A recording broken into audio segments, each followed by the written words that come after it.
pedagang-pedagang kayak dikasih borak, apa makanan dicampur apa, pokoknya yang bener-bener nggak higienis. Aduh, saya tuh kadang nggak habis pikir kok tega gitu loh sama sama istilahnya kan sama saudara sendiri.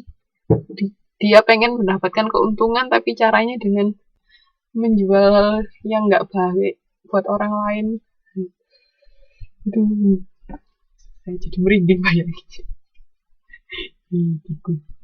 Jangan sampai ya nanti kalau misalnya mbak-mbak buka restoran atau jualan apapun, pokoknya diusahakan jangan merugikan konsumen. Oke, terus habis itu yang ketiga, hak konsumen untuk memilih. Nah, jadi di sini konsumen berhak untuk memilih produk yang ingin dibeli. Nah, kayak kemarin kita belajar apa proses pengambilan keputusan itu kan banyak beberapa alternatif.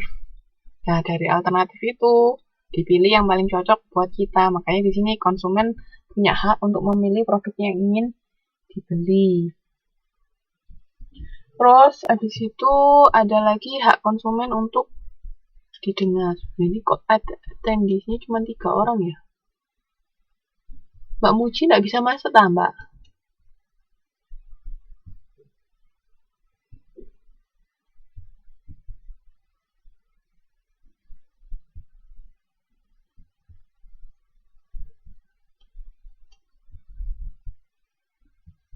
Oh, ya Allah. Mbak bisa minta tolong dikasihin ke Mbak Muji.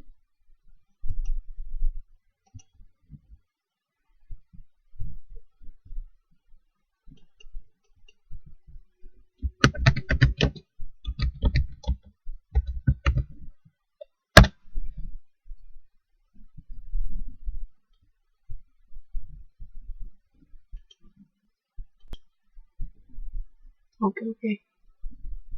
Saya baru sadar lihat kok cuma 3. Nah, kok saya lanjutkan ya. Hak konsumen untuk didengar. Nah, ini di sini maksudnya itu konsumen berhak untuk mengemukakan pendapatnya. Jadi pengennya seperti apa? Dan makanya sekarang perusahaan kan banyak yang namanya service center atau apa customer service call center. Nah, itu kan tempat konsumen untuk mengemukakan pendapat, misalnya ada keluhan apa. Nah, itu kan biar bisa ditangani oleh perusahaan. Nah, itu hak konsumen untuk didengar. Feedbacknya dari konsumen tuh apa? Nah, dari 4 hak yang Bills of Rights itu tadi, Loudon Vita itu menambahkan 2 hak lagi, yaitu hak konsumen untuk memperoleh lingkungan yang bersih dan bebas polusi. Nah, kan sekarang semakin banyak produk-produk yang green, menggunakan green product ya. Jadi yang apa ramah lingkungan. Nah, itu mulai banyak. Terutama orang-orang yang sangat peduli dengan lingkungan itu biasanya orang Eropa. Mereka di sana kalau misalnya ada produk yang ramah lingkungan, mereka pasti mau untuk beli. Mereka memilih lebih untuk membeli produk yang ramah lingkungan daripada yang enggak. Tapi kalau konsumen di US, mereka masih kurang kalau dibandingkan sama konsumen di Eropa. Kalau di Indo kayaknya juga masih belum. Di sini juga masih kurang kalau untuk tentang green product. Cuman kalau dari sisi perusahaan sudah mulai ya kan CSR. Pernah dengar CSR toh?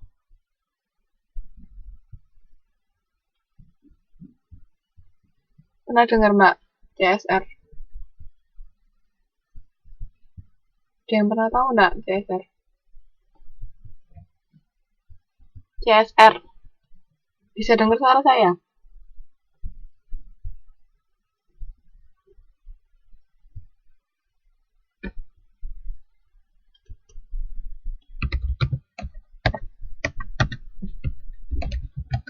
Corporate Social Responsibility.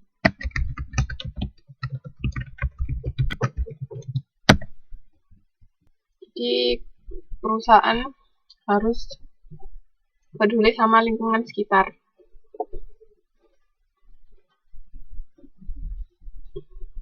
Bisa dengar suara saya enggak? Apa enggak ya?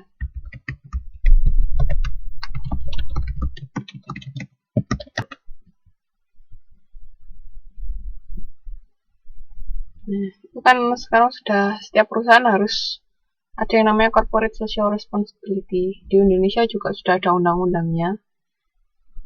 Makanya kayak mereka misalnya perusahaan tambang, setelah mereka menggali harus menanam pohon kembali. Nah, itu kan untuk melindungi ekosistem. Itu juga untuk masyarakat sekitar.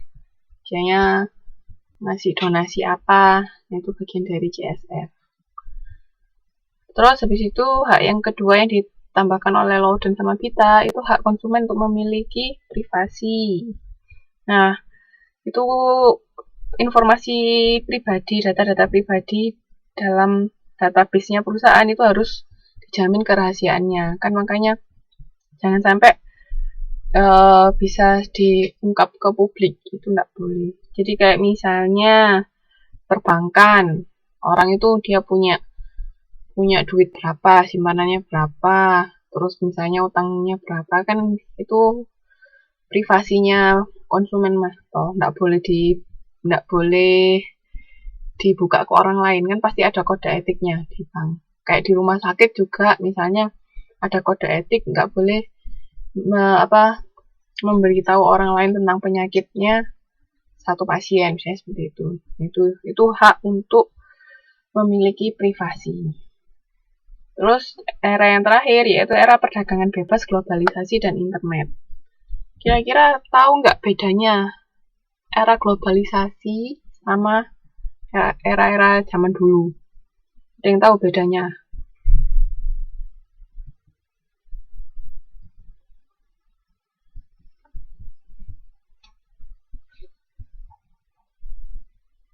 Ada yang tahu Pak bedanya?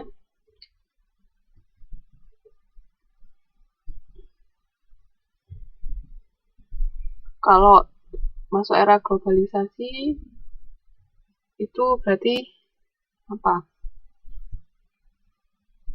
Halo, Mbak, bisa dengar saya?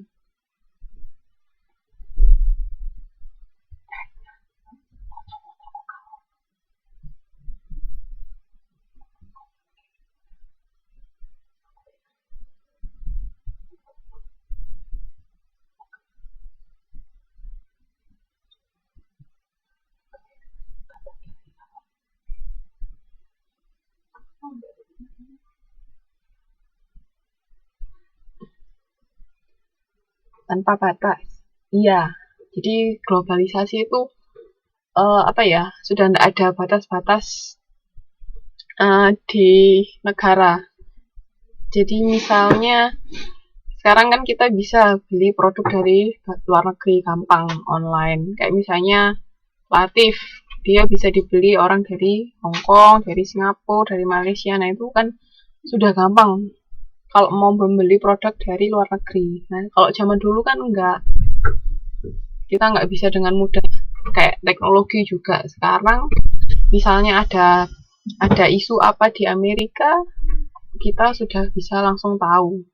Tapi zaman dulu kan nggak mungkin. Itu dengan adanya internet, dengan bebas globalisasi seperti itu. Sama juga kalau untuk perusahaan-perusahaan besar, misalnya ekspor impor, nah itu sudah tidak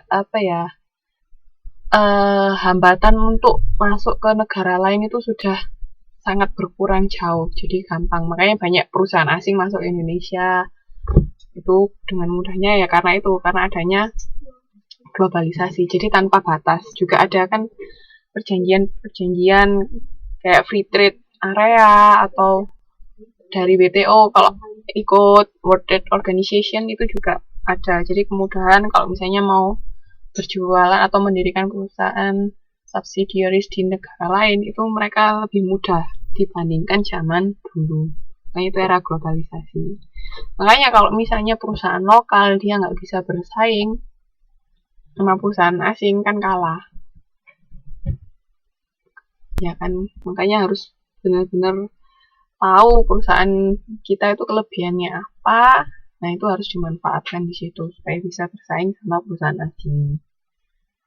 Itu